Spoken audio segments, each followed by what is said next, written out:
Today is Friday, May 17th. And before we get to our topic, we'd love for you to send questions to us, comments to us. Send them to @NormsClubhouse, @NormsClubhouse. And we will do a question and answer session pretty early next week, maybe Tuesday or so. Now, on to the day's topic. And I'm wondering if you'd like to hear from one of the best broadcasters in our area and the NBA, the Mavs play-by-play man, Mark Followill. And now, a word from our title sponsor. Are all financial advisors fiduciaries? Fewer than you think. Not knowing could reduce your lifestyle. Hi, I'm Mitch Kramer, founder and CEO of Followill Financial. A fiduciary is a regulatory term to reduce conflicts of interest in wealth management. A fiduciary always works in your best interest. A non-fiduciary advisor might put their compensation or company ahead of yours. At Followill Financial, we are certified financial planners acting as fiduciary advisors. To learn more, go to FollowillFinancial.com or Followill Financial's YouTube channel. There's been a significant development in your laundry room. Laundry detergent sheets, not dryer sheets, but the same concept. Paper thin, remarkably efficient.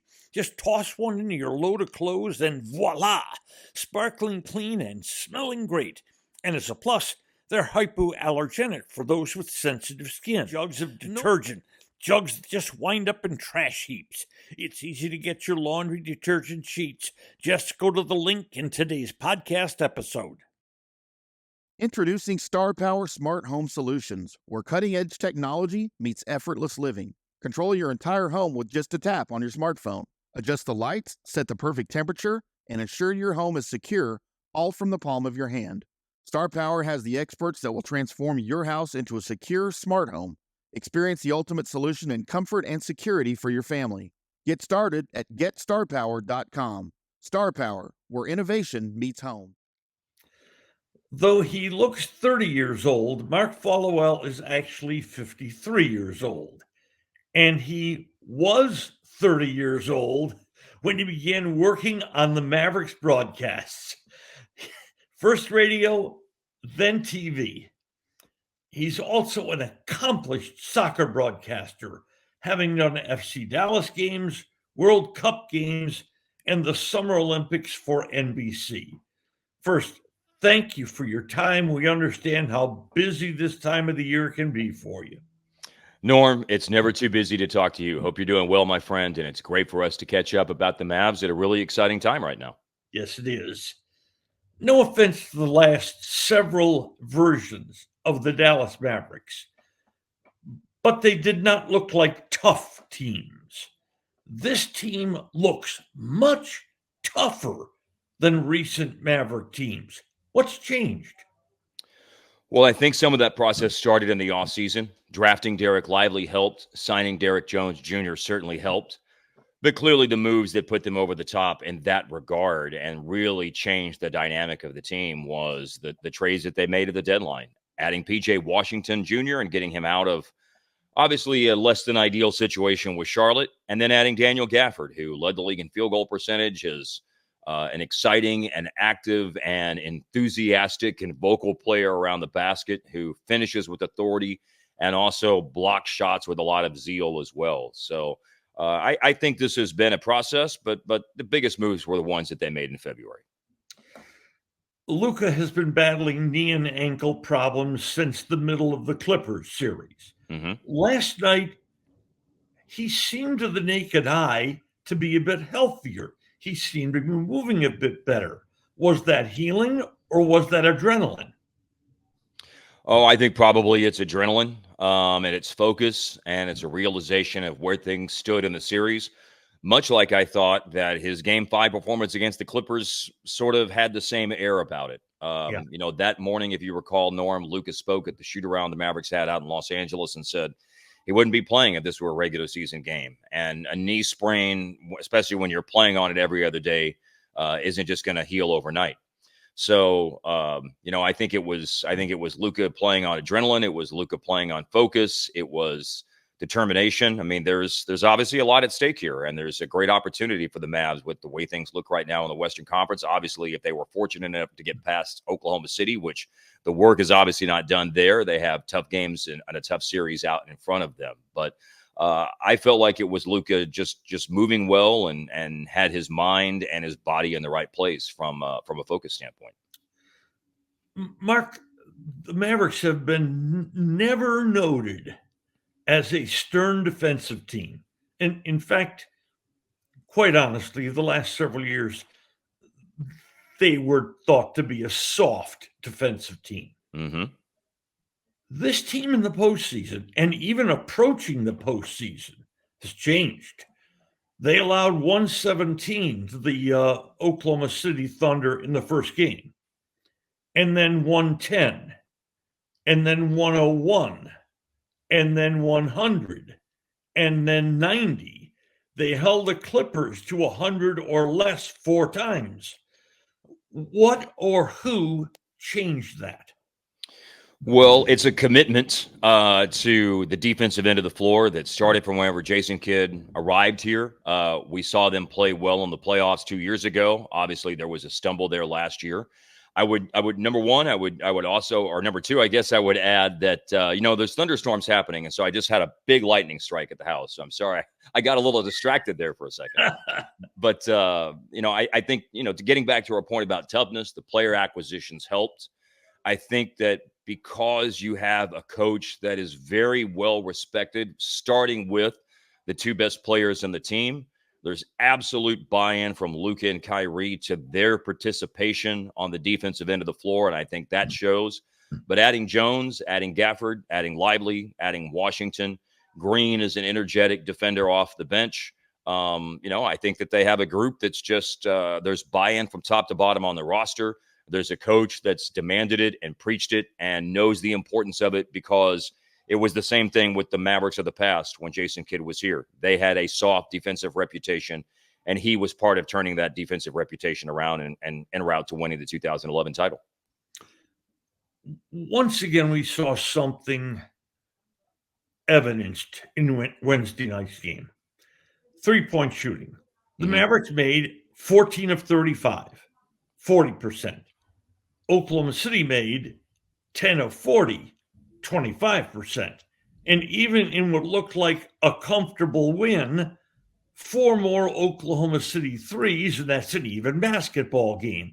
Has the NBA turned into many, many nights a 3-point shooting contest?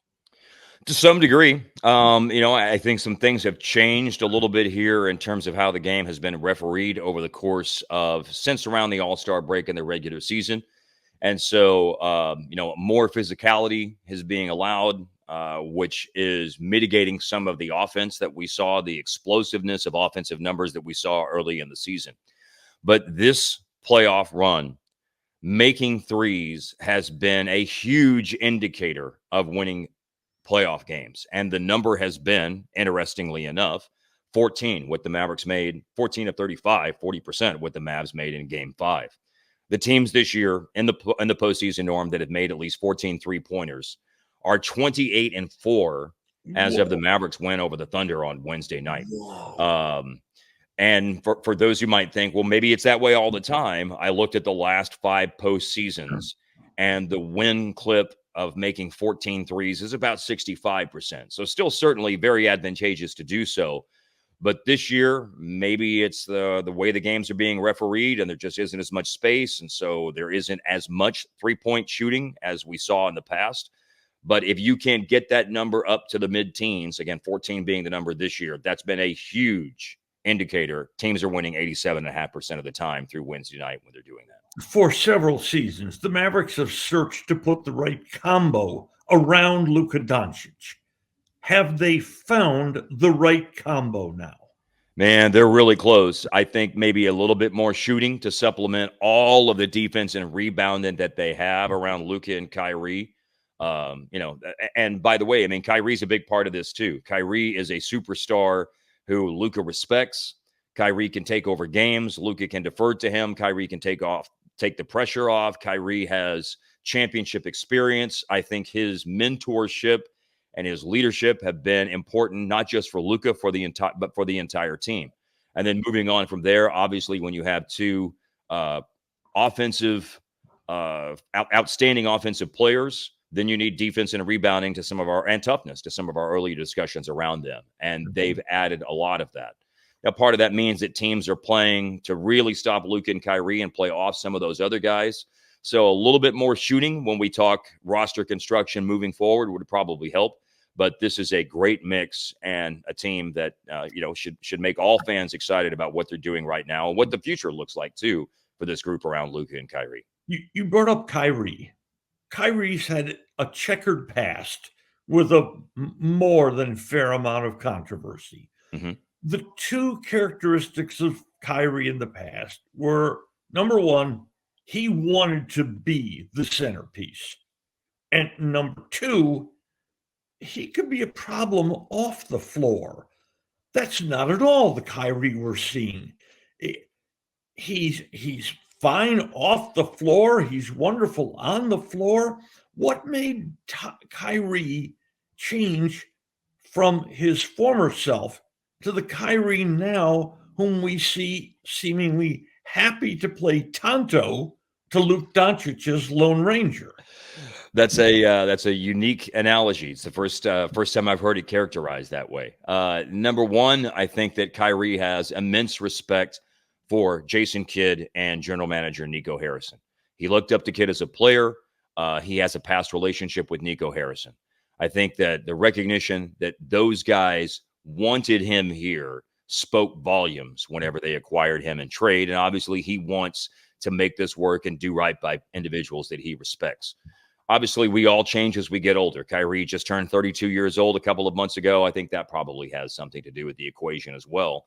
And this has just been an organization and a community that has been very, very good for Kyrie. I don't want to, I'm not going to try to characterize it like I'm best buds with the guy or anything like that, but I watch his demeanor and interact with him and see what a smart, pleasant guy that he is and what a driven individual that he is. He leads and has the right demeanor in the regular season, but the demeanor's changed here when I've been around him in the playoffs. There's obviously an elevated focus and elevated intensity and zeroing in on trying to accomplish something special and a journey that he's been a part of successfully in the past, obviously with the Cleveland Cavaliers in 2016. So I just think everything organizationally with the Mavericks, on the floor, off the floor, the things that they're capable of doing as a group and his realization of that, all of this has just really fit, wonderfully like a glove for Kyrie Irving.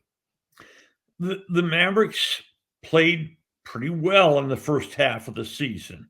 Mm-hmm. Then they made those trades to acquire Gafford and Washington. But then they started to struggle a bit, and they lost 5 of 6 games at one point. Then they played a playoff team, Miami at home, on February 7th. They won. They stopped the skid. Mm-hmm. They then went on a 16-2 run their next 18 games. Is it too much to call that February 7th game critical to this Maverick season? Oh, absolutely. It was absolutely critical to this season because they did come out of the All-Star break there at the end of February and the beginning of March and struggled. And maybe some of it was lineup experimentation, but what they did when that March 7th game with the Miami Heat rolled around, Norm, is made 2 key changes in the starting lineup. Derek Jones Jr., who had started a lot of that great first half of the season that you're talking about, had been playing off the bench. He went back into the starting lineup, which helped their point of attack defense. And Daniel Gafford went into the starting lineup, which I think took a lot of pressure off the rookie Derek Lively. It gives Lively a chance to play off the bench. He doesn't have to worry about foul trouble early in games.